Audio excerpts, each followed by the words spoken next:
Ukimwona mtu amejiua, ima kwa kujitia kitanzi au amejichoma akajiua na kisu na panga akameza sumu, Mtume anasema huyu ni mtu wa motoni moja kwa moja. Hiyo sio suluhisho.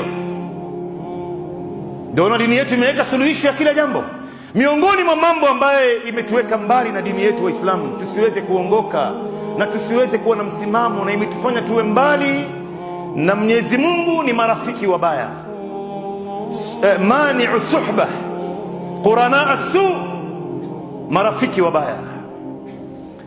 Hakuna jambo la hatari kama mtu kuwa na rafiki mbaya. Wewe kama Muislamu hujakatazwa kuwa na rafiki. Chagua rafiki, lakini rafiki yako ni rafiki mzuri. Hata masahaba walikuwa na marafiki, Mtume alikuwa na marafiki. Angalia rafiki yako anakupeleka wapi, anakuambia nini, anakupa mawazo gani. Leo kuna baadhi ya watu Mungu amewaumba na akili na macho, lakini wanashindwa kutumia akili yao, wanashindwa kutumia macho yao, wanatumia akili za watu wengine. Mtu anakuambia twende bwana, wewe unaenda gharama yote juu yangu, usio na wasiwasi bwana, usiku kucha, na wewe unaenda kana kwamba huna macho, huna akili.